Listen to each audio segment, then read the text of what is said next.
Good afternoon, and welcome to Camulos Connections, a St. Francis Dam Disaster Commemoration Month event. My name is Maria Christopher, and I am a volunteer with the Rancho Camulos Museum. Joining me today is our museum director, Dr. Susan Falk. Each year, we participate in the Heritage Valley Tourism Bureau's St. Francis Dam Commemoration Month event. This year, due to COVID, we cannot do an in-person event. Thank you for joining us today as we gather via Zoom.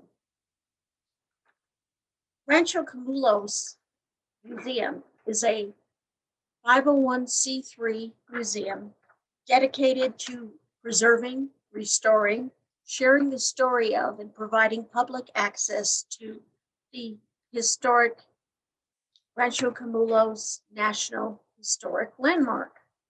The Rancho Camulos National Historic Landmark is a 40-acre portion of Camulos Ranch. Camulos was the westernmost portion of Rancho San Francisco. Rancho San Francisco was the San Fernando Mission lands. It was a 48,000 acre land grant, Mexican land grant, to Antonio del Valle in 1839. It included what today would have been about 15 miles of the St. Francis Dam disaster flood path. We are honored today to have with us two St. Francis Dam disaster experts, John Wilkman and Ann Stansel. John is a noted producer of documentaries, a local historian, and the author of the 2016 Amazon Book of the Year, Flood Path. Ann Stansel is an archaeologist with California State Parks, a local historian, and well known for her St. Francis Dam Disaster Victims Project. She is also on the board of directors of the Santa Clara Valley Historical Society and the board of directors of the St. Francis Dam National Memorial Foundation. During the presentation, we will be muting your microphones, and we ask that you use the chat function in Zoom to enter any questions you would like to be addressed in the Q&A portion of the program. Thank you again for joining us. John, will you begin, please? Thank you, Maria. I appreciate the opportunity to speak about the St. Francis Dam tragedy. It's a story that really has impact not only in California history, but the history of the United States and even the world. It's the morning of March 13th, 1928. These are the remains of the 20-story high St. Francis Dam in San Francisquito Canyon, 50 miles north of downtown Los Angeles and east of today's Santa Clarita. What do you see is evidence of a devastating flood path that ended at the Pacific Ocean 54 miles away. 12.4 billion gallons of water roared west, killing more than 400 people and causing tens of millions of dollars in damage. Included in the flood path was land associated with venerable Camulos Ranch, built by the Del Valle family in 1853. Here's the first photo of Los Angeles, taken in 1859, shortly after the birth of Camulos. The driving force of the St. Francis Dam tragedy is a search for and struggle over water. It's significant that a prominent feature in this portrait is LA's first brick water storage structure, seen on the lower left of this photo. For much of LA's early history, the land around the city was a treeless expanse, looking like this 19th century view of the northern San Fernando Valley. The green area in the upper portion of the picture surrounds the San Fernando Mission. This is the landscape Bill Mulholland, a 22-year-old Irish immigrant seaman, saw in 1877 when he passed through the valley on his way to the City of the Angels. Here's Los Angeles around 1880. a short time after Mulholland's inauspicious arrival. Population, a little over 11,000. Starting as a ditch digger, the ambitious Irish immigrant became a mostly self-taught hydraulic engineer, working for LA's privately owned water company. When the private water operation was purchased by the city in 1903, trusted, respected, no-nonsense 48-year-old Bill Mulholland was put in charge. With a mix of admiration and awed respect, he was known as the Chief. He would spend the rest of his life working to provide Los Angeles with the water it needed to survive and grow. As LA's population boomed in the 1880s and 90s, it was clear the city needed a water supply beyond the uncertain Los Angeles River. Working together, engineer J.B. Lippincott on the left, engineer and former mayor Fred Eaton in the middle, and William Mulholland on the right, hatched an audacious scheme. They would tap the snowpack of the eastern Sierras in the Owens Valley, more than 200 miles away, with an aqueduct, the longest ever attempted. Topographical surveys showed gravity alone could carry the flow, avoiding the need for expensive pumping stations. At first, only a few city leaders and insider businessmen, including attorney Reginaldo Del Valle, owner of Rancho Camulos, who was the president of the Los Angeles Water Department, were let in on what was up. Del Valle, seen here with Mulholland during construction of the aqueduct, played a role in negotiating the Owens Valley land and water rights Los Angeles needed, hoping to avoid local ranchers from jacking up prices. When the first rush of water arrived in the San Fernando Valley on November 5th, 1913, LA had a man-made river and was poised to become an important American city. As the years passed, the residents of Owens Valley towns like Lone Pine, who at first were satisfied to profit from selling their water access rights, realized that the majority of the flow was heading south, and they weren't pleased. When legal strategies proved frustrating, Owens Valley activists adopted more direct means. On April 3rd, 1926, a dynamite blast near Lone Pine ripped a gash in the aqueduct. 9 more attacks followed in the months leading to the summer of 1927. William Mulholland wasn't easily intimidated. Even before the first dynamite attack, he devised a strategy to safeguard and expand the city's water supply. The full length of the original Owens Valley Aqueduct is 233 miles. While this liquid lifeline could be threatened by dynamiters, it also paralleled and crossed the treacherous San Andreas earthquake fault. As early as 1923, for added security, Mulholland envisioned a series of dams and reservoirs closer to Los Angeles, south of the Owens Valley and the San Andreas. Centered in this circle on this image, one of the largest was the concrete arch St. Francis Dam in San Francisquito Canyon. Construction began during the summer of 1924. Although the St. Francis Reservoir was meant for water storage, a new electrical power plant was included in the project. A mile and a half below the dam, falling flow from the Owens River Aqueduct would drive 2 generators. Combined with an existing power plant above the reservoir, the twin generating stations could supply 90% of LA's electrical power. During construction, members of the Los Angeles Water Department, including President Reginaldo Del Valle, second from the left, visited the construction site with William Mulholland, second from the right. While the St. Francis Dam neared completion, Owens Valley dynamiters continued their attacks. In May 1926, an anonymous phone message threatened that the newly completed St. Francis Dam was next on the bombers' hit list. For a while, armed guards were stationed at the dam site, and at night, searchlights scanned the canyon. Full-time St. Francis Dam keeper Tony Harnischfeger was on extra alert. Tony had once served as a guard on the aqueduct, keeping an eye out for dynamiters in the Owens Valley. On the morning of March 12th, Harnischfeger thought he saw a muddy leak coming from the area circled on this photograph. A muddy leak could mean the foundations of the St. Francis Dam was dissolving.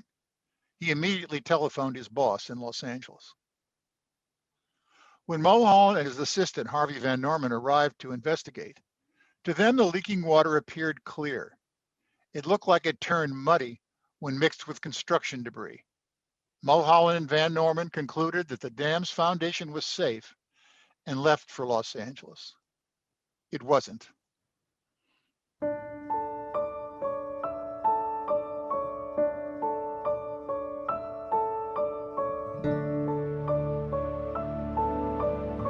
My father went up to the dam site, and I remember at dinner the night when my father came home, he said to my mother, "The dam's gonna go." My dad, he was disturbed by the water he saw. And he said, "God, Dad, that's a lot of water shipping out of that wall." And my granddad said, "Oh," he said, "that kind of leakage it's typical of concrete dams."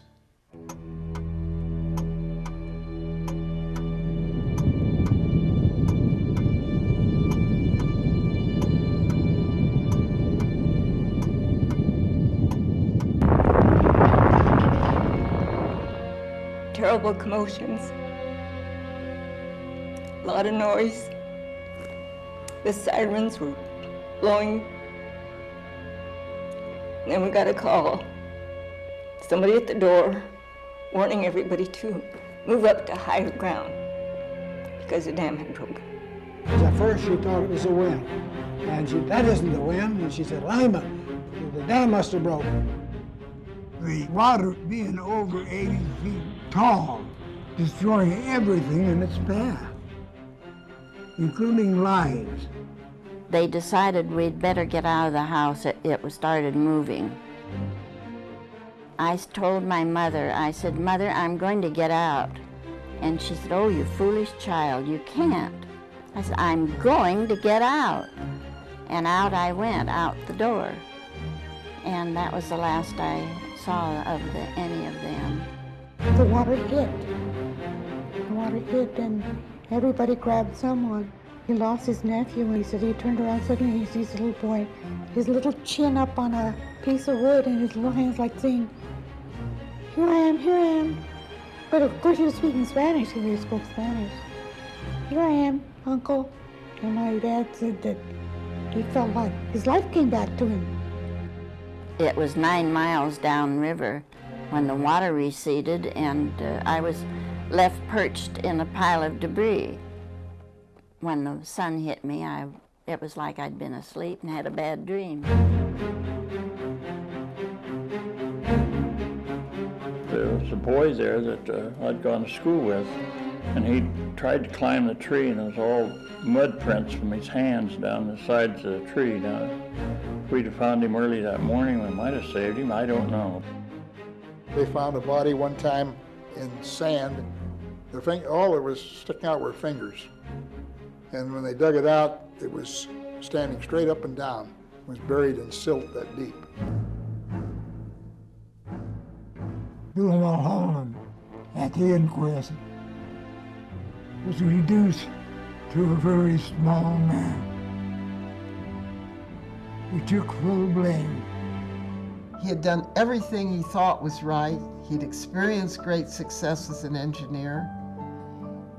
He didn't understand what went wrong. And that unanswered puzzle haunted him to his grave. It was a major catastrophe, and of course through time, all evidence of that had pretty well gone. But there were so many people lost, and so many lives changed, that I think it's important that it not be forgotten and wiped out. History really needs to be told as it was, not the way people want it to have been. It took less than an hour to empty 12.4 billion gallons of water. But in the chaos and confusion and downed power and telephone lines, it was after 1 a.m. before the first warnings attempted to outrace the enormous torrent roaring toward 10,000 people asleep downstream, including the residents of Camulos. 13-year-old Thelma McCauley was in bed with the measles when the Bardsdale house she lived in started to move. The water arrived. Thelma never saw her family again. Warnings never arrived from 145 Southern California Edison workers camped near the banks of the Santa Clara River. Their wrecked automobiles were twisted evidence of the destructive power of the flood. As the flood surged on in Santa Paula, 32-year-old Louise Gipe was a widow from Texas who found a job as a night telephone operator. She and other women in the communities along the Santa Clara River Valley desperately attempted to pass on the news, staying on at their telephone exchanges, not knowing when and if they would be swept away. Answering an early morning call from Louise Gipe, Santa Paula traffic patrolman Thornton Edwards was rousted from bed. Racing through the streets on his motorcycle, headlight piercing the night and siren blaring, Edwards' exploits earned him the nickname, the Paul Revere of the St. Francis flood. By dawn on March 13th, the St. Francis Dam flood path had traveled from the depths of San Francisquito Canyon, ending on the debris-strewn beach between Oxnard and Ventura. Maria Christopher can describe the impact on Camulos. As John already mentioned, there were a lot of connections between the dam and Reginaldo Del Valle, whose family had received the Rancho San Francisco land grant. Now all that remained was Camulos. This is what Camulos Ranch looks like today, and the Santa Clara River, which flows most year-round underground.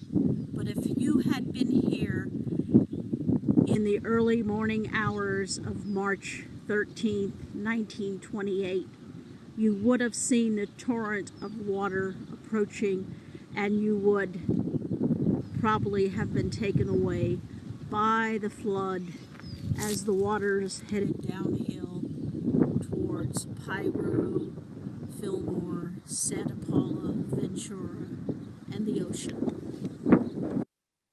It is said that on that fateful morning, as the Rubles slept through the entire event, the water came up to the base of the chapel and the base of the fountain, and then skirted towards the edge of where the kitchens were.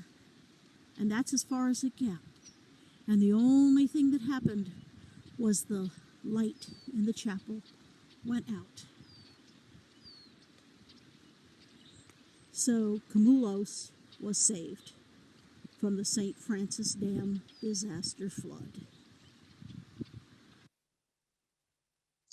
25-year-old August Rubel and his 20-year-old wife Mary had purchased the 1,800-acre Camulos Ranch in 1924 from the Del Valles. Here we have Reginaldo Del Valle and August Rubel on the steps of the Camulos 1853 adobe. This is a rare shot that we have of the two of them together. It looks like he may be turning over the keys. However, on March 13th, Rubels reportedly were awakened by the ranch manager who said, "Mr. Rubel, there's a lot of water in the river." His wife, Mary, was about 6 months pregnant with her 5th child. They would soon learn, and that's a photo of August and Mary. That's their wedding in 1922. And on the right, a beautiful shot, or a shot of the beautiful Mary. However, the flood had come, and they would be awakened, as we just said. They would soon learn that about 25 naked, bruised, and battered survivors from the Edison camp at the Blue Cut had journeyed about 3 miles downstream to Camulos to seek refuge. Rubels quickly responded with clothing and assistance. The March 22nd edition of the Piru News would share the names and survivor stories, including that of one Missouri Anderson, who lost his fingernail trying to open the zipper of his heavy canvas tent as he was tossed around in the whirlpool. Others broke their front teeth trying to bite their way out. That same edition of the newspaper shared information of the funerals of the locals who had died: the Mrs. Topley, the Rogers, the Savalas, and the Guttardis. This is a photo of what Camulos looked like after the floodwaters receded.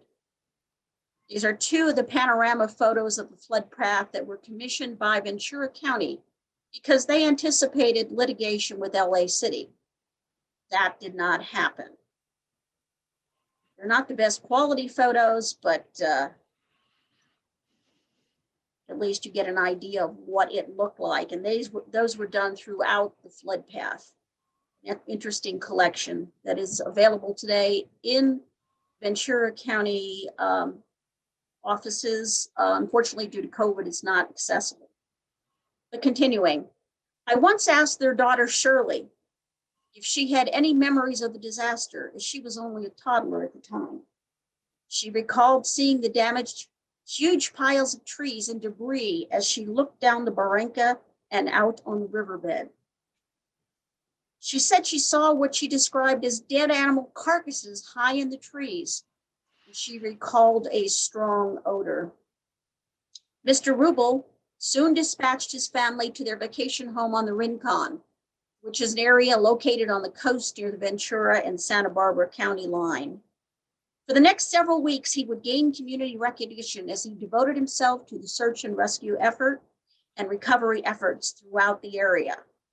In a thank you letter to Oxnard rancher Lloyd Butler in April, he said he was returning his heavy tractor that he had borrowed from him, as by then, quote, the city had jumped in with heavy tools for the restoration effort. In the meantime, there were widespread rumors that the historic buildings at Camulos had been lost. August Rubel addressed that in an interview that appeared in this April 3rd edition of the Los Angeles Evening Press. He assured the public that the home of Ramona was unharmed. Interestingly, he made no mention of their flood experience, nor of the agricultural-related property losses, a swath of his orange groves, and loss of irrigation equipment. Rubel would later file a $209,029.85 claim with the city. John, would you continue with the aftermath of the flood? While the funerals and mourning continued, all that remained of the St. Francis Dam was a single center section of concrete. Newspaper reporters dubbed it the tombstone. The day after the failure, Mulholland rushed to witness what was left of the dam he'd built in San Francisquito Canyon. Joined by his assistant, Harvey Van Norman, the 72-year-old chief looked on in stunned silence. When I make this presentation to younger people, I often have to note that Van Norman is not looking at an iPhone. The death count was horrific. Archaeologist and historian Ann Stanzel has documented the toll. Thanks, everybody. Keith Buttleman and I, longtime dam enthusiasts, collaborated on annotating this image of the Power Plant 2 community in the flood's aftermath. It sets the scene for our discussion today of the human loss associated with the disaster. It was 11:57.5 p.m. The instruments at Power Plant number 1 registered a sudden drop in voltage, as did 2 receiving stations in Los Angeles, causing the city lights to briefly flicker. An oil switch at the Edison Company substation at Saugus also exploded at this time due to the overloading of the transmission line to Lancaster. Within a few minutes, floodwaters, initially over 140 feet high and traveling down the canyon at approximately 18 miles per hour, reached Power Plant number 2 and the adjacent workers community located 7,300 feet downstream from the dam site. The community consisted of 11 bungalows, a clubhouse, a schoolhouse, and along with garages for the accommodation of personal and departmental cars. The above ground portion of the power plant and all the workers community were swept away. 72 of the 75 Bureau of Power and Light employees and their family members living in this community were killed. Miraculously, Lillian and Danny Curtis and Ray Rising survived. These are the names of the 72 individuals killed at the Power Plant 2 community. There is no estimate available indicating how many individuals lived in San Francisquito Canyon south of the Power Plant 2 community. The area was so remote that no adequate maps existed showing the territory as it was before the flood. To determine the actual acreage of crops destroyed, claims agents built a map using legal descriptions of the properties. At least 37 were killed in this section of the canyon. After traveling through the farmsteads and ranches in narrow San Francisquito Canyon, the floodwaters reached the Santa Clara River coming out at Soledad Canyon. These are the 40 individuals killed in the extent of San Francisquito Canyon below the Power Plant 2 community. Floodwaters did not reach the town centers of Newhall and Saugus. However, at least 45 individuals were killed who lived and worked on family ranches on the northern and western outskirts of Newhall ranchlands near Castaic, at the Southern California Edison substation at Saugus, and near the Southern Pacific siding at Castaic Junction.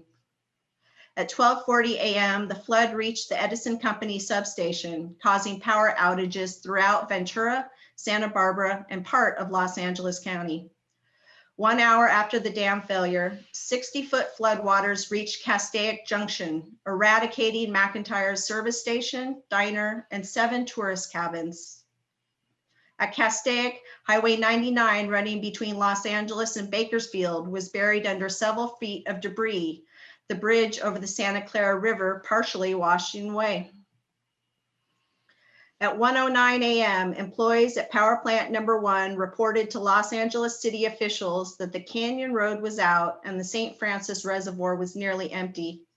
This initiated efforts to alert downstream residents in the Santa Clara River Valley. Widespread power outages made this a difficult endeavor, though the county sheriff's office in Ventura was finally notified at 1:15 a.m. The warning was immediately relayed to Santa Paula and Fillmore. This prompted evacuations throughout the valley, resulting in thousands of lives being saved. These are the 45 individuals killed in the Castaic Junction region.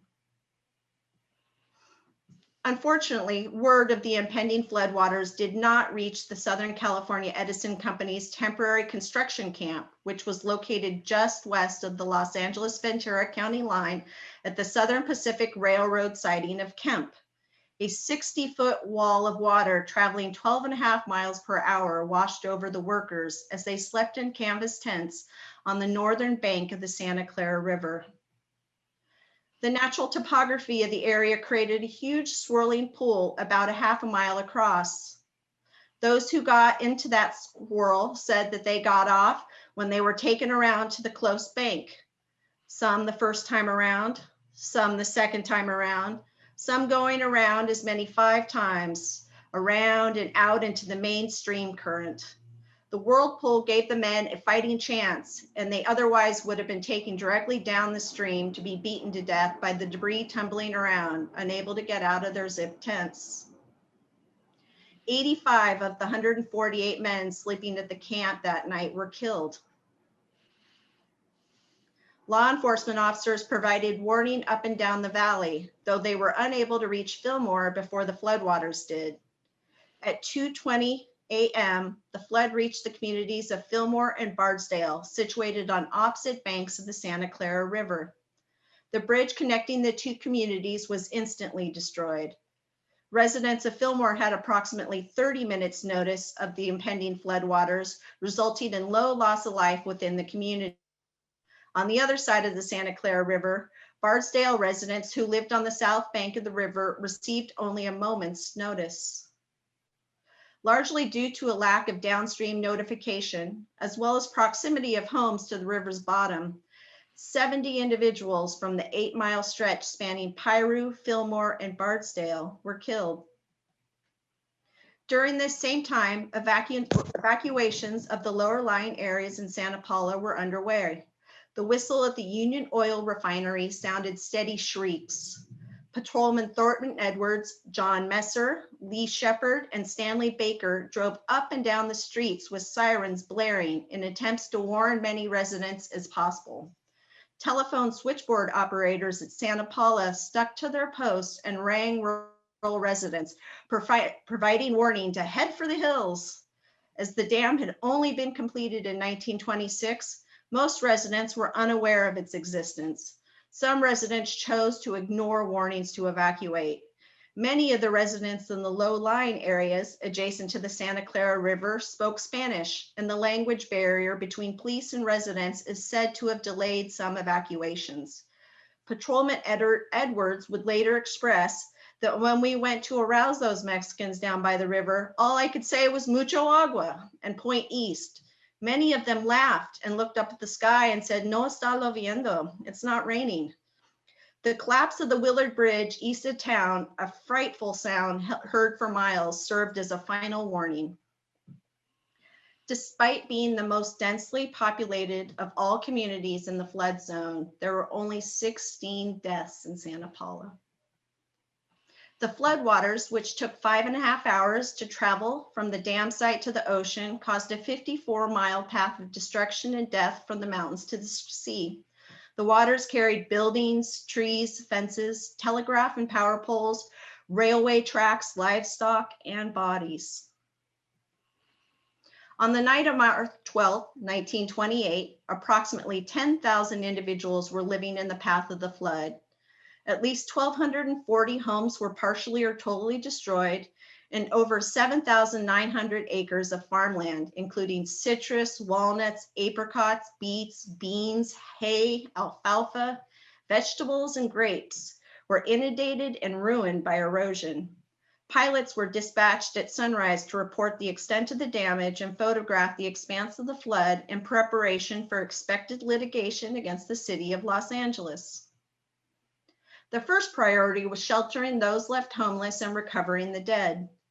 The Los Angeles Police Department, Los Angeles County Sheriff, available department personnel, and charitable service organizations, including the American Red Cross, American Legion, Boy Scouts of America, La Cruz Azul Mexicana, and Salvation Army, were mobilized immediately.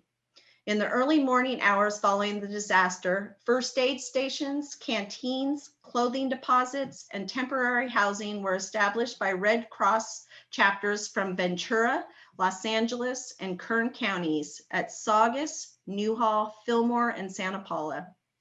Police were stationed throughout the flood zone to keep looters and sightseers at bay. Rescue teams searched for survivors who remained stranded. Several were found in Santa Paula, though further up the flood zone, it was quickly realized that there were few survivors. Efforts were focused on the systematic identification of bodies. Recovering bodies was aided by use of tractors and steam shovels. The Fish and Game Commission searched far out to sea, and the American Legion of Ventura requisitioned 8 small boats, which they used to patrol up and down the coast. Only one body was actually found in the ocean, although others were found on snags near the mouth of the river, or later floated back to the beaches of Oxnard and Wainimi, directly south of the Santa Clara River outlet. Makeshift morgues were established at multiple locations. Lists of identified victims, descriptions of unidentified victims were published in daily papers. Coroner Frank A. Nance oversaw the handling of bodies in Los Angeles County. Coroner Oliver Reardon coordinated efforts in Ventura County, personally prepared many of the victims for interment, and made burial arrangements for both identified and unidentified individuals. Bodies were hosed down with water so that they could be cleaned of mud and repositioned.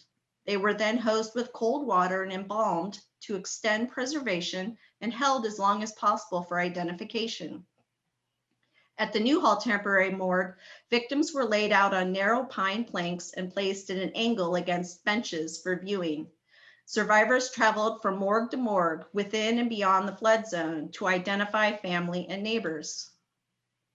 Mass burial services took place at Ruiz Perea Cemetery and San Francisquito Canyon, and at the city cemeteries in Piru, Bardsdale, and Santa Paula.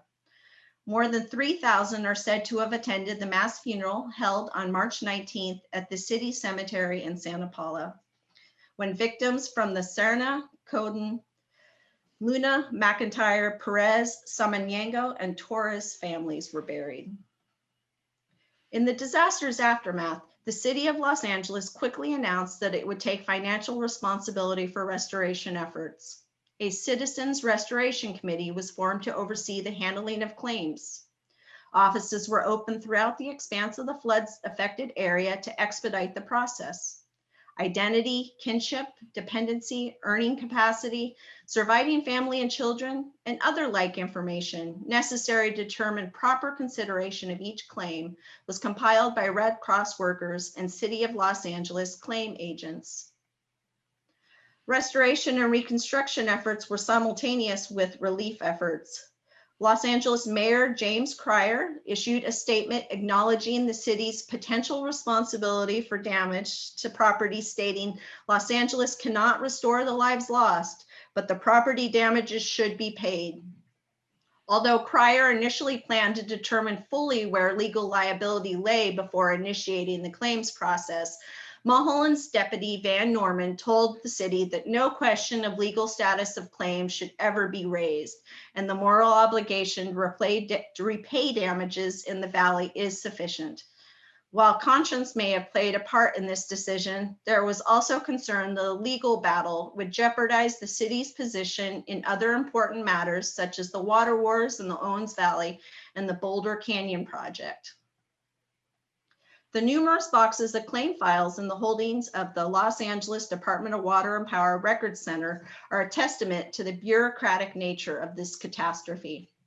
Funded by the College of Social and Behavioral Science at California State University, Northridge, I was able to digitize and index a total of 817 death and personal property claim files and more than 5,000 pages of documents and photographs related to the disaster in support of my 2014 master's thesis research. These files hold a wealth of information, including leads on burial locations of recovered victims, details concerning individuals reported missing but not recovered, and insight into the claims process and resulting assignment of monetary value to human life in 1930 Los Angeles. This never before explored body of information provided a unique opportunity to examine social and economic conditions reflected by the administration and adjudication of claims. Racist undertones were apparent within the pages of the claim files. However, statistical analysis reveals that payouts for both Anglo-Americans and Mexican-Americans were comparable. This can be attributed to the fact that many Mexican-Americans chose to seek legal representation to ensure equality in the determination of payout amounts, while most Anglo-Americans generally did not retain counsel. African-American and Native American payouts were also in line with settlement averages. One claim on a Japanese American, however, was not paid out, claims agents citing the California Alien Land Law of 1913. The complexity in this claims data provokes interest in a broader aspect of the disaster, the erasure of the St. Francis Dam and its victims from social memory. There are few monuments and memorials associated with the disaster visible within the landscape today. Also unexpected, less than half of the recovered victims are buried in cemeteries within communities of the flood zone. Here are the graves of the Rogers, Topley, Hardy, Velasco, and Zavala families, representing 19 victims buried at Piru Cemetery.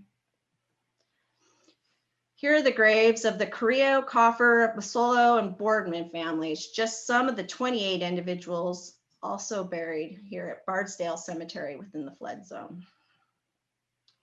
Volunteers on the online resources Ancestry.com and findagrave.com aided in documenting burial locations of an additional 41 victims dispersed across 19 states.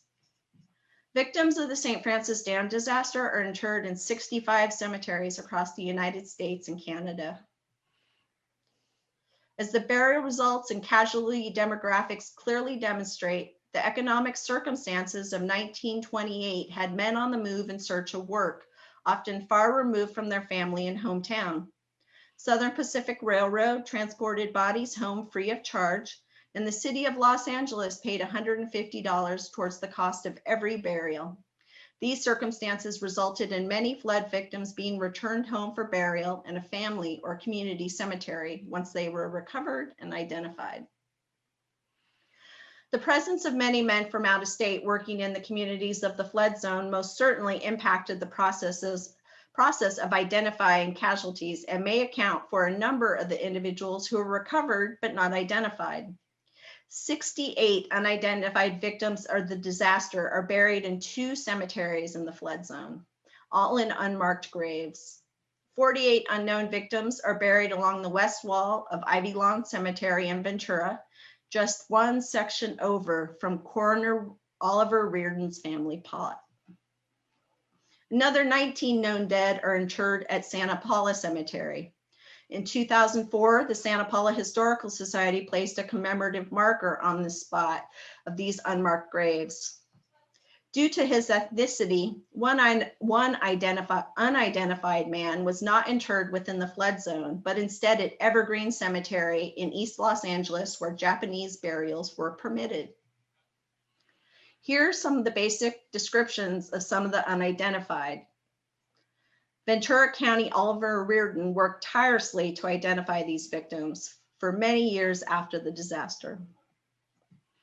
43% of the graves of flood victims are memorialized with a grave marker. 30% have been left unmarked. 17% of these burials involved unidentified individuals, while another 54 individuals lie in unmarked graves despite their identities being known at the time of interment and now. 7% of grave markers placed serve as cenotaphs, which are memorials without corresponding burials. Just 2% of the victims were cremated. Although a concerted effort was made to search for victims, burning of huge piles of debris on irreclaimable land during restoration efforts likely served as funeral pyres for some, and it is probable that their remains will never be recovered. Numerous individuals were reported missing following the failure. Although a few victims have been unearthed over the years, 103 remain unaccounted for today. However, at least some of the missing are likely those that were buried without being identified, and thus the number of casualties cannot be specified as an exact number, but instead a range between 343 and 411. John will now discuss the LA County Coroner's Inquest and subsequent blame game in assigning fault for failure and loss of life. Within days of the collapse, a rush of investigations was launched. Here, investigators visit the dam site at the St. Francis Dam disaster becomes a technological detective story and a dramatic courtroom drama. The Los Angeles County Coroner's Inquest was the inquiry most closely followed by the general public in Los Angeles and across America. It could lead to an indictment for murder against William Mulholland. So what really happened and who or what was responsible? Theories included an act of God, like an earthquake, something related to the canyon geology, faulty design, or most sinister of all, sabotage, a dynamite attack like those that had repeatedly blown apart sections of the Owens Valley Aqueduct. Even if the collapse of Mulholland's Dam turned out to be an act of God or unfortunate accident, forensic engineers treated San Francisquito Canyon like a crime scene, gathering physical clues, evaluating evidence, considering causes, and possible culprits.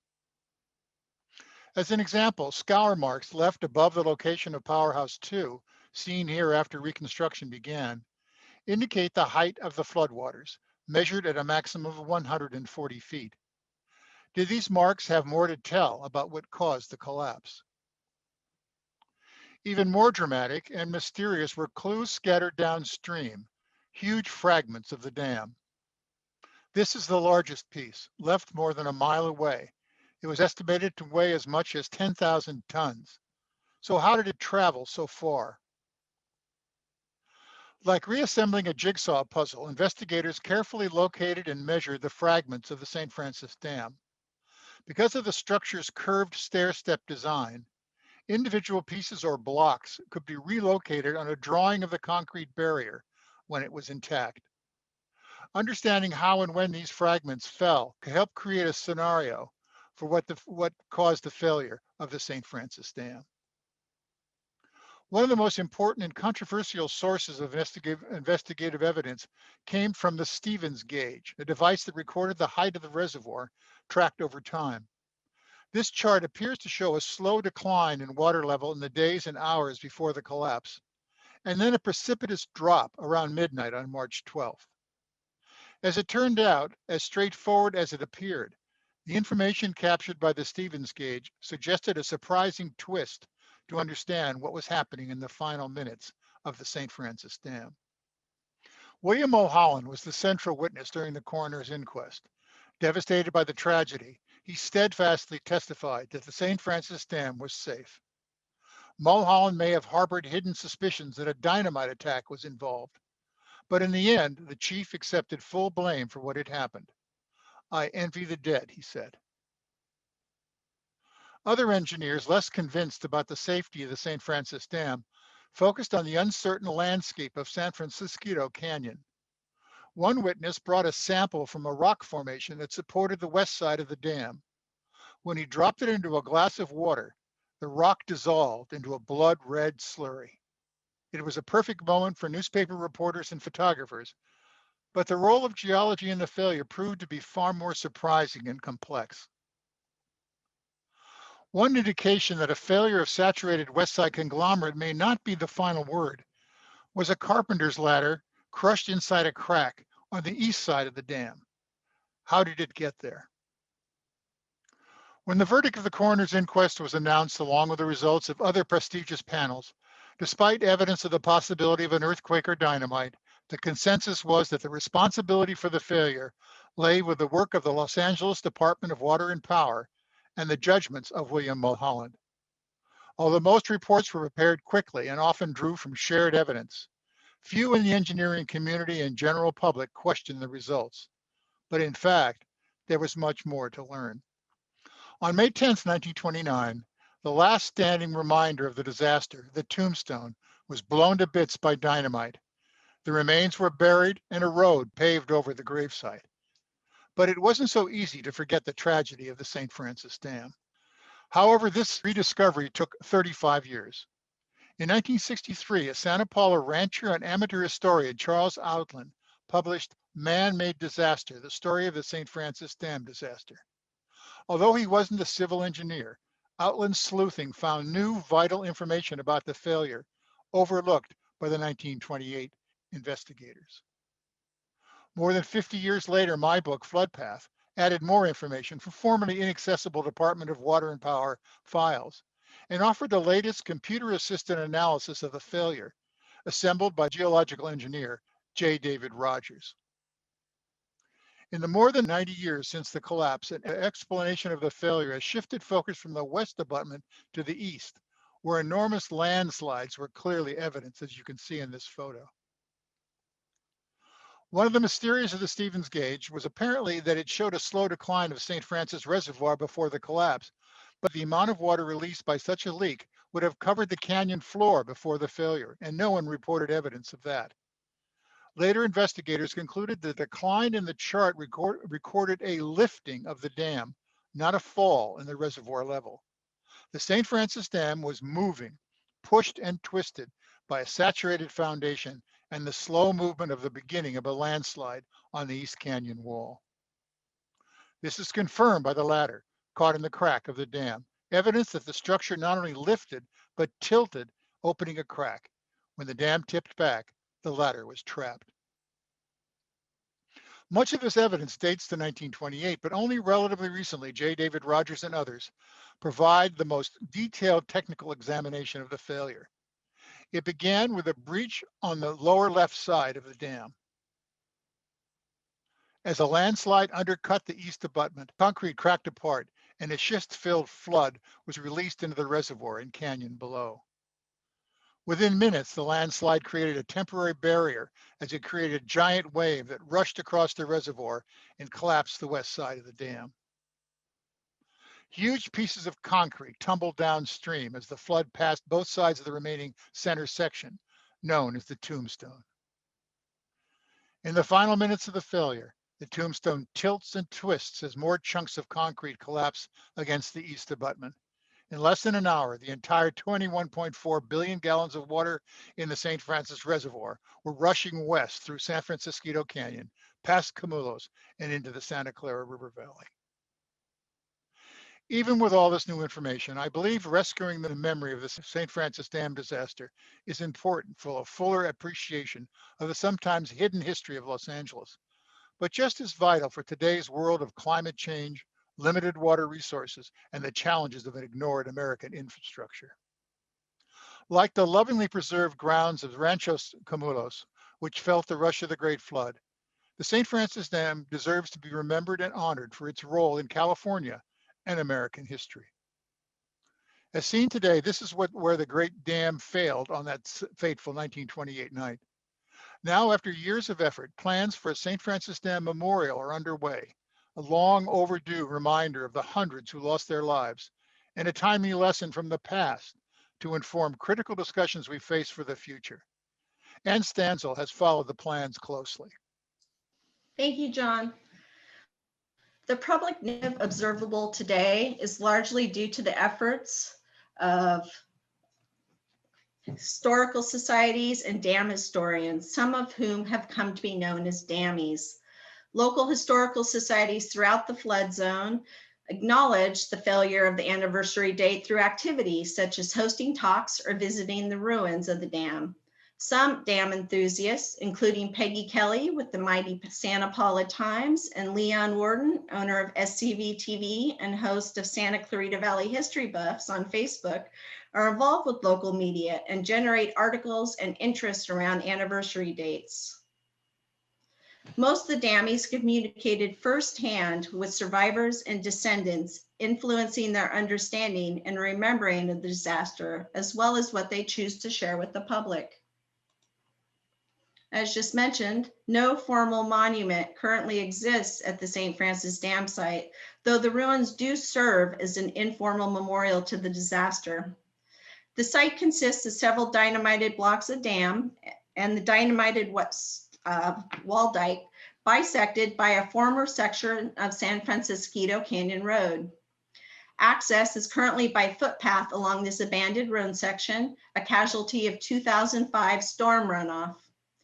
The matter of the dam site sitting along an unmarked and abandoned section of road, unmemorialized and out of the eye of the public, recently generated enough interest to successfully have the dam designated as a national memorial and monument. Putting on my board member hat for a moment from the Memorial Foundation, our St. Francis Dam National Memorial Foundation was started in 2019 as a 501c3 organization dedicated to helping fund the building of the St. Francis Dam National Memorial. The National Memorial was established by an act of Congress on March 12, 2019 to honor the some 400 victims of California's second greatest disaster. This legislation was signed exactly 91 years after the St. Francis Dam disaster. We are currently working with the U.S. Forest Service to create and designate a national memorial, which will be submitted to the Secretary of Department of Agriculture sometime next year. This is a design we're speaking about. The memorial is intended to honor the victims and memorialize the history of the St. Francis Dam disaster at the site of the dam collapse, and would be the first national memorial managed by the Forest Service. The memorial would be created to conserve and enhance the cultural, archaeological, historical, watershed, educational, and recreational resources of the dam disaster site. The Act charges the Forest Service with developing recommendations related to the planning, design, implementation, construction, and long-term management of the memorial. The proposed boundaries of the memorial, a visitor center and education facilities at the memorial, and ensuring public access. The Act provides no additional funding to the Forest Service for the development, construction, or long-term management of the memorial, and it would likely be primarily funded through private donations and contributions from individuals, donors, foundations, and corporations. In response to the Act's recommendations for the memorial, the Forest Service is following a similar planning and design process as those developed by the National Park Service and other state and local governments. The Forest Service would like to open the development of the memorial design to the public and other interested parties, such as amateur and professional designers, college and high school students, state, city, and other federal agencies, historical societies, and other folks. Those who choose to participate have an opportunity to influence and/or design the country's newest national memorial and the second one ever to be designated in California. Due to the lack of appropriated funding stipulated by the Act, the Forest Service is having to reimagine to some degree the traditional approach for developing memorials and their designs, and is seeking ideas and concepts from you, the public, that recognizes this limitation. As stated, this outreach effort is for ideas and designs and concepts for the memorial. While a constraint and a challenge from traditional approaches, the Forest Service would like to present this unique opportunity, one that opens the box as it relates to memorial design that will pass the test of time in our ever-changing society. A design that could allow for the potential adoption of a combination or mix of proposals and designs, and one that may explore new mediums, designs, and technological advances and approaches. On February 1st, 2021, opportunities to submit ideas and designs began and will remain open for 90 days, closing on April 31st, 2021. Once closed, the memorial design submittals will be analyzed by the competition jury. The jury members will be 11 individuals composed of the U.S. Forest Service employees, St. Francis Dam National Memorial Foundation members, family members of disaster victims, and significant stakeholder entities, including the LADWP, Southern California Edison, Santa Clarita City Council. Thank you very much. We had a lot of information, and thank you, John and Ann. Now we're ready to move on to the Q&A portion, and we do have a few interesting ones in the chat room. Let's just begin with one from Kathy Altadena. Is it ever considered that unidentified victims be dug up and DNA collected for identification? That's Thank one you for for your Ann. question. Yes, that goes to Ann. Ann. Question.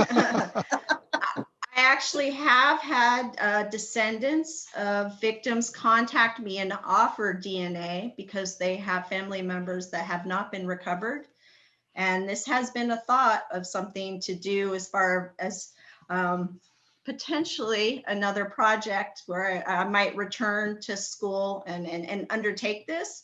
But I haven't gotten that far yet. And I think there would be, a lot that we'd have to go through to go to a cemetery and unearth these remains, not to mention just the community consultation, but also the funding. But I do appreciate the question, and it has been asked before. Yeah, that would be interesting. Next, is there any evidence that as one of the insiders with knowledge of the land acquisition purpose for the LA aqueduct, that Reginaldo Duvalier profited from the increase in land values as a result of the aqueduct? I'll start with, I'm not aware of it, but John, you've done a lot more research on that aspect. Yeah, I'm not aware of it either. The story is that the individual that profited the most was Harry Chandler with the Los Angeles Times. He was the managing editor of the Los Angeles Times at that time, and he became eventually the publisher of the Times when his father-in-law, Harrison Otis, died. He basically, and a syndicate of investors, did not include Duvalier that I know of, bought land in the San Fernando Valley. It's often said that they used that information to basically know that the water was going to go there and that land would be very, very valuable. And they did it, and they basically built what we know is the valley today the housing and all of that. There's a little bit of a hedge on that in the sense that, yes, indeed, they did buy the land in advance, but there was no guarantee that the aqueduct would be built. It was a pretty difficult project. However, Chandler had another advantage as the owner of the Los Angeles Times. He could promote it and promoted the importance of water. But again, people in Los Angeles did not need to be tricked into knowing that this water would be hugely valuable to them, and they voted pretty strongly to go along. But yes, indeed, Harry Chandler did profit from his knowledge ultimately in the development of land in the San Fernando Valley. But not that we know of. The Valley we don't know of, yeah. Right. Next, was the tombstone removed? The answer is As I yes. mentioned in my talk, it was dynamited and blown up. 1929. Yeah. And the pieces, the fragments were basically, you can still see some of the fragments if you go to the site. But basically, what happened is they bit into little pieces and they smoothed it over, and they put the little road, or the road that winds through the San Francisquito Canyon over that site. The reason why it was dynamited, aside from just being a reminder of this terrible tragedy, as a young man was playing with a friend on the tower. It was something you couldn't resist climbing up on. And his friend threw a snake at him, and the boy panicked and fell to his death. So that was another sense of urgency, aside from wanting to forget the dam. Also, no longer do they want to have a dangerous nuisance there in San Francisquito Canyon, because it had become a tourist site. People would drive up to look at it. That boy's name was Leroy Parker that fell. Yes, indeed. So I bet you know how old he victim. was too. I bet you Ann knows how old he was too. And his birthday. And no picture? I only No had so much time. Next question. Due to Mulholland adding height to the dam without widening the base as well, taking the dam keeper's concerns into much consideration, should he have been charged regardless of the ancient landslide, because the added weight may have contributed to the cause of the landslide as well?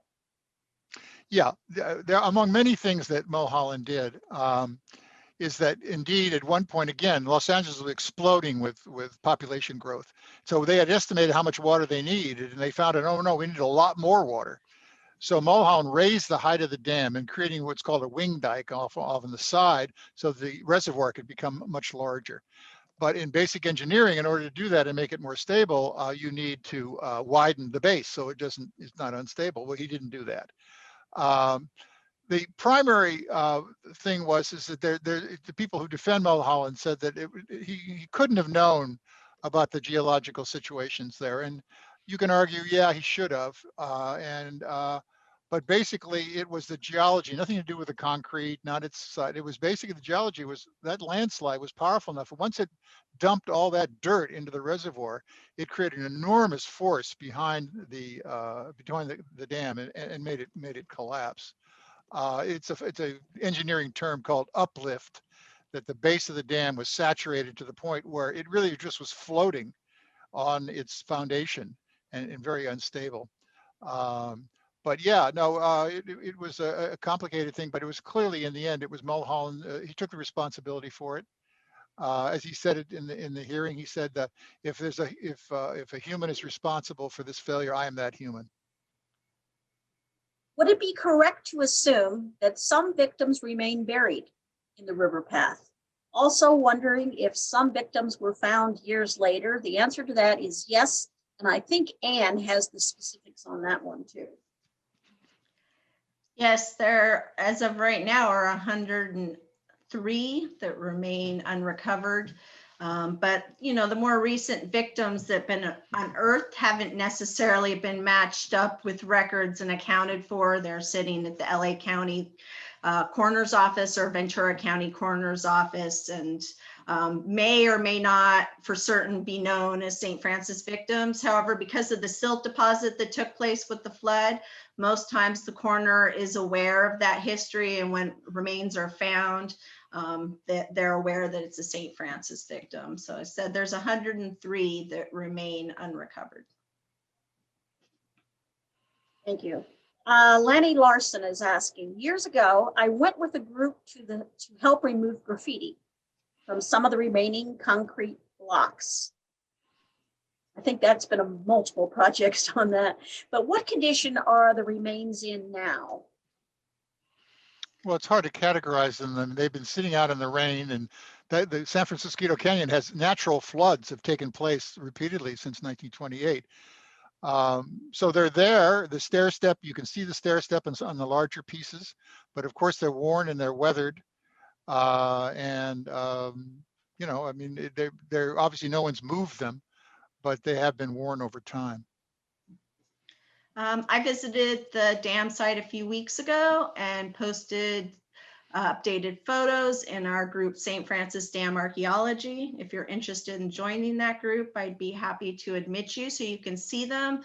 But unfortunately, the graffiti has really taken hold, especially with COVID and us being able to get out there and actively clean it up. This is something the Forest Service leads an effort on and is partnered with the St. Francis Dam National Memorial Foundation on, as well as other local groups. And we do upon occasion try to get out there and clean, but there's very specific ways the graffiti needs to be removed because there's sensitive red-legged frogs in the water. And so unfortunately, due to lack of being able to keep up with that with COVID, there's a lot of graffiti. It's a site that's really removed. You don't have cell service when you're up there. It's very remote. And so unfortunately, it's really difficult to, you know, have a presence there. And this is something that people should definitely keep in mind if they're making plans to submit for the National Memorial Foundation and the monument, because you want to keep in mind that anything that's placed up there has the potential of being vandalized, unfortunately. And this is largely due to a lack of respect or understanding. I think if people understood that those were dam ruins and what they were, that they may not graffiti on them. And so I think a start is just putting some signage up there. Next, have there been any dramatic recreations of the disaster, TV, movies, etc.? I have some, you saw the video, I have some limited computer graphics of it collapsing. There was, and I can say it now, my book was optioned for a TV movie, and they had plans to do the collapse. And the person who was going to play William Mulholland, guess, you can guess, it was Harrison Ford. It didn't, the costs of doing the graphics was even in Hollywood terms was extensive for television, and so that, among other reasons, the film was never made. Circling back, a follow-up question, Mulholland adding to the height of the dam. You addressed it earlier, but was that a factor in the failure of the dam? Yeah, it made it less stable, but again, there's arguments continue about this, but the first explanation was on the west side, there were two different kinds of geological structures on each side of the dam. I'll just say really quickly. One of them was a kind of a soft material, kind of a sandstone material. And then on the other side was a thing called schist, which is this very layered, hard layered kind of rock. So most of the attention went to the soft side on the west, and so that got saturated with water. It collapsed, it pulled down the dam. The modern thinking is, no, in fact, the entire hillside on the other side, the schist water got between the layers of the schist, and the dam, as I went out on a tour with a very famous geologist at one time, sometime, I guess it was in the mid 80s, and he had a wonderful, I said, well, what really happened? He said, you take a deck of cards, right? And you hold the deck of cards, and then you turn it on its side and you let it go. It goes like that. He said, each card slides off the other. He said, that's what happened with the schist. And the water, the earth on that abutment dumped into the reservoir and created this enormous weight behind the dam. Indeed, yes, indeed, it was less stable because of what he had done in raising it, but it was essentially the power of that collapse on that side and the debris in the water that actually pushed it over.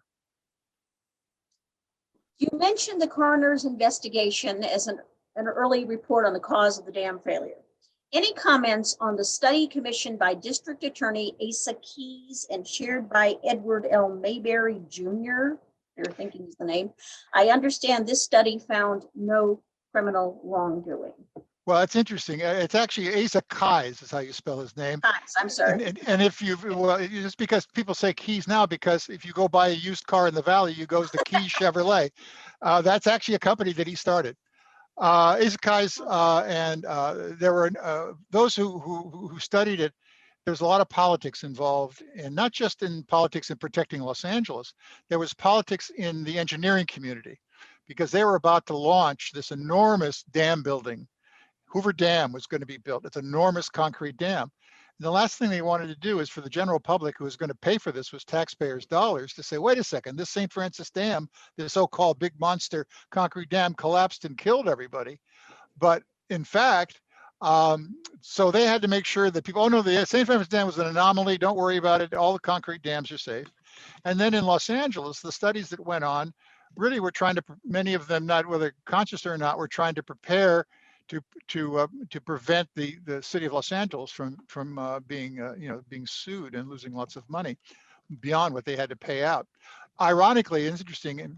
Asa Keys ended up going to jail because he was involved in a bribery case with the evangelist Amy Semple McPherson. And when he came back from jail, he started a used car business. He had a lot of friends in Hollywood, and they bought cars from him. So anyway, but yes, there was all these studies were influenced in some ways, not by pure science, as many things are. They were influenced by political pressures.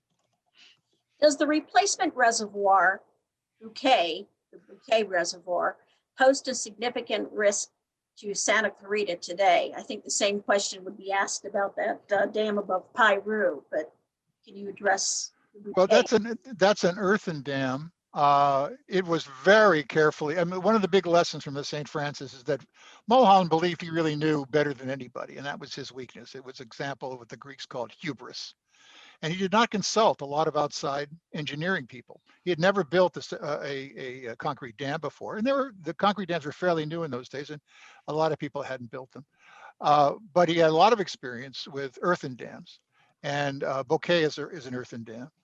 And so basically, when Bouquet was built, there were just consultants all over that structure to make sure that it didn't fail. But nothing is perfect. The story I like to tell is everyone would sort of poo-poo Mulholland. He was self-trained. He really didn't know what he was doing, and he wasn't a very smart guy. And I gave a presentation of the Dam Safety Commission, and there was a big conference, and the Oroville Dam spillway had collapsed. And a young engineer came up to me. He said, "Do you realize that the Oroville Dam spillway collapsed for the same reasons as the St. Francis did?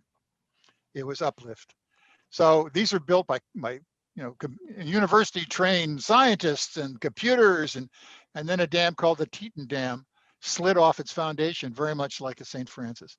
So we always have to be on the case, and we always have to be aware that nothing is perfect and no human being is perfect. But Mulholland made a lot of mistakes. I do want to acknowledge in the chat room that we do have Ray Rising's daughter, Carol, and she's, as long as many others who are in the chat, expressing appreciation for the efforts that are being done to keep the dam disaster before the public. Moving on to a content question, we have a member of SCRVIS, the Santa Clara River Valley Railroad Historical Society, and they want to know what was the extent of damage to the Southern Pacific Railroad tracks throughout the Santa Clara River Valley? I don't have specifics, Ann might. They were damaged, and trains were stopped, and that's the story of, well, I don't want to go into a side story, but there was a famous murder that took place at that time, and the murderer was on his way to death row, and the train that he was on had to stop because the tracks had been washed over. It's amazing how quickly, however, the telephone lines and the power lines were rebuilt. There's a lot, I mean, and also the valley itself, the reconstruction of homes and everything happened very rapidly. It was quite amazing because again, everybody wanted to get this thing behind them. They didn't want it in the front pages much longer if they could possibly do it. And one of the things that Ann mentioned in your talk about many of the Latino victims, seeking legal advice. They didn't seek it. There was a legal firm that came in town and gathered, because they literally had to sneak in town because the city did not want outside lawyers in town. And they succeeded in getting people they promised them huge fortunes if they would sign with them because the city had made a side deal with Ventura County and to do that. Well, in the end, they ended up getting as much as anybody else got, the people who signed with the outside lawyers. About those, John, the initial claims payouts for Mexican Americans were extremely low. And so individuals did seek counsel. They did not lawyer up with the ambulance chasers that came throughout the valley. A lot of them actually went to Los Angeles for counsel. And so the later payouts are much higher. So on average, they're on par, but the earlier ones were extremely low. There certainly were the ambulance chasers throughout the valley, but a lot of these folks definitely empowered themselves by getting counsel because they were not being treated fairly. Yeah, I only know of one law firm that came into the valley. If there are others, that maybe they had different things, but Garrett was the main one. That was the main one, yeah. Yeah, there were others as well. Yeah. I did want to just add a little bit with the railroad question that came up in that Piru newspaper, which was from about a week after the disaster. They did say that the service from the west was already restored within 2 days. I don't have anything on from the east, but because of the bridge damage, I'm sure that took much longer. Next question, how do they know which victims are unrecovered versus buried in unmarked graves? That's a good question. We don't know for certain, and I've actually identified 3 of the unidentified individuals by families sending photographs and providing physical descriptions, and I have the photographs that Leslie White took of each of the victims. And so we have matched up some of that information. There's also something called disaster victim identification software that I've plugged all this information into so that we can overlap. And I have a good sense of the unidentified and who those individuals likely are. So this could all be correlated again with the earlier DNA question.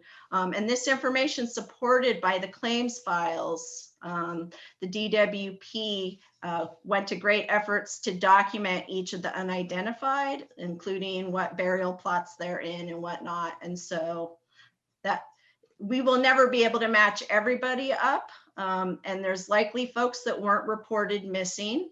But overall, we have a good sense of actually who those unrecovered people, or excuse me, the unidentified people are. Next question from Leslie. Maybe I missed this. How was the water being transported to LA before the failure? If by an aqueduct, what happened to that? Yes, indeed. It was the Owens Valley Aqueduct, 233 miles long. It dumped the water into a control gate that, if you wanted to, you could put water into the reservoir, or you could close the gate and bring the water down to a reservoir in the northern part of the San Fernando Valley, or you could carry it on to, and this is what's interesting, today, nearby where I live, there's the Hollywood Reservoir, which is a concrete dam reservoir, which was built a short time before the St. Francis. It's a virtual duplicate of the St. Francis Dam, in fact. And that reservoir will never go higher than half of its capacity, although the geology is different and all that, because they studied and said, we don't want to take a risk. Because of course, if that dam failed, right below it is the city of modern Hollywood. I'm in that flood path. Yeah. That That was actually a question in the chat, John, about the Hollywood Reservoir. And my understanding is that they found many of the same design inadequacies that they found in St. Francis. And so they front filled it and lowered the capacity so that it's safe. Yeah, again, partly is that they did what they could do. Again, your pressure, essentially they put a berm in front of it, an earthen berm, which has no particular stabilizing influence, but it looks good. And they planted the berm with trees, so it covered the dam. So there's a photograph in Flood Path of looking from Hollywood back toward the Hollywood Hills, and the dam is sitting there like an apron, a white apron, that you cannot miss it. But once they put the berm up, they planted all these trees and it covered it up. So you would say, oh my God, is that dam up there? My God, that's dangerous. I don't want that. Well, you can't see it, out of sight, out of mind. But they were fairly careful in studying, and indeed there were similarities in the construction that could have caused problems if it had been allowed to go to its full capacity. I'd also like to encourage our viewers in the chat. Firefighter Larry Collins has posted some things about lessons learned and sharing his cell on that. Next question, do you have maps of the ranches and farms below the dam that got washed away? My great-grandpa was friends with the Raggio family and always talked about how beautiful it was. I drove up there once in a while and wonder where this farm was. Well, the Rancho, we know where it is, or where it was on a map, and probably Ann can tell you more detail about it. But there's some of the larger dam, the Ruiz family, various other people, ranches. There was a school there, a school below and above the dam. So we know where those places were, and we knew, to some extent, even in the community around the Powerhouse too, where some of the houses were where people lived, and those who survived. So yeah, but it was, it was an isolated area, so it wasn't like we were, mapping the streets of downtown LA up there.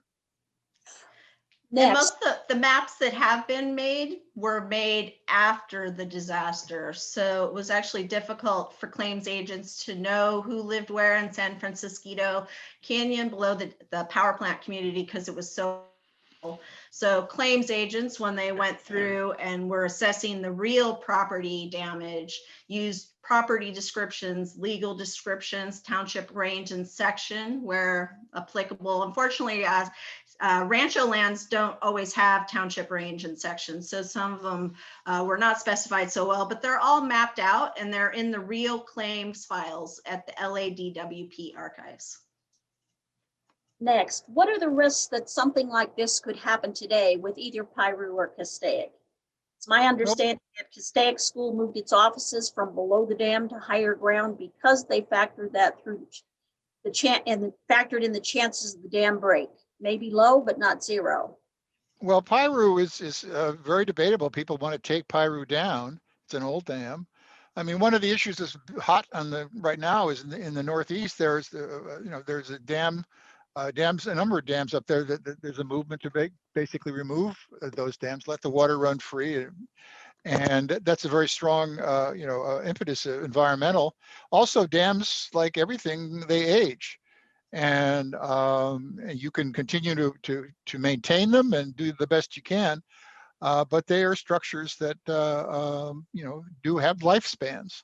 So that's part of the big debate that's going on right now, because one of the things that we face today is that most of our recent history has been warfare over oil, and what's going to be happening rather rapidly is we're going to have warfare over water.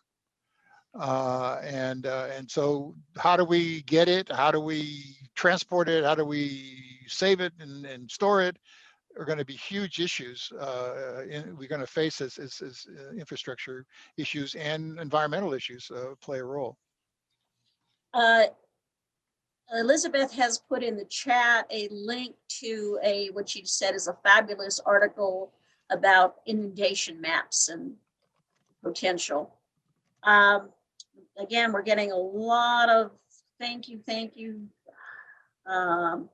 People mentioning relatives. I'm still going through. Have we come to the end? Is there any we missed? I know we didn't address, there were one or two talking about, will this be available for viewing again? Yes, was recorded, and we will be posting a link on the Rancho Camulos webpage and Facebook page and get that out. Whoops.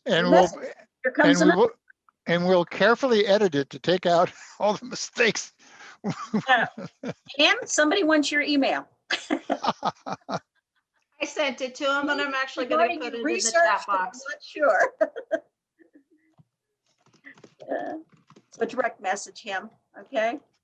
there- Okay, have I missed anything else? Well, there's a question here about artistic representations. I mean, there are drawings.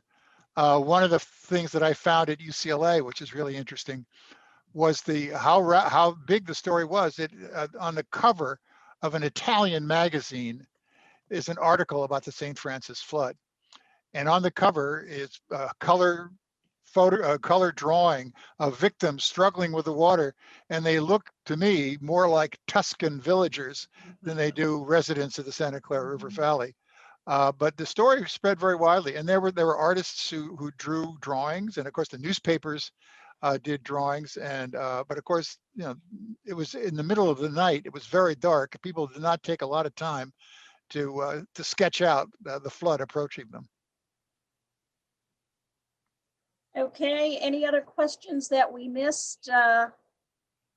Otherwise, I think it's time to wrap up. It's been a long but very interesting afternoon. I'm going to thank both John and Ann for their participation, and and all of you who took the time to join us today. As we said, March is St. Francis Dam Disaster Commemoration Month throughout the Heritage Valley, which is basically the corridor from the county line down to Ventura.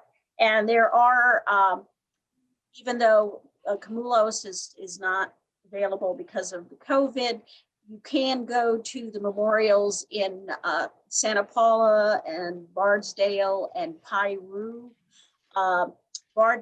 Santa Paula actually will have a added augmented display up through March 22nd. Of course, we want you to buy the Flood Path book. It's on Amazon. I don't know, John, if you want to augment that at all with anything about the book. It was our gift shop, but it's on Amazon. It was the Amazon Book of the Year. It also was the winner of the Martin Ridge Prize for the best California history book of its year. So for someone who's not an academic scholar, it's always nice to be acknowledged. And Kevin Starr, who's the historian of California Note, who's now passed away, very nicely said that it is a classic, soon to be a classic of California historiography, and I hope his projection turns out to be true. And John, you certainly are a classic yourself. Anyway, also getting into another aspect of memorializing this important event. We encourage you to consider donations to the St. Francis Dam National Memorial Foundation Fund. And of course, in your hearts, if you can consider a donation to Rancho Camulos Museum, we would appreciate that. And we also invite you to come visit when we're open. Keep watching our website. We're hoping to reopen soon, if only for outdoor tours, and learn more details about what happened at Camulos. And we also have the artifacts available. You can do archives and artifacts view. Susan has placed on the the reminder about Rancho Camulos' next Zoom Camulos Connections. It'll be Rancho Camulos Landscapes, Past and Present, with historian Judy Treem on Saturday, April 24th at 4 p.m. And because we keep talking about Camulos, you're going to make one more attempt, Susan, and people can, of course, bow out at any time. But I think that beautiful drone shot of the whole landscape out there might be enjoyable as a closeout.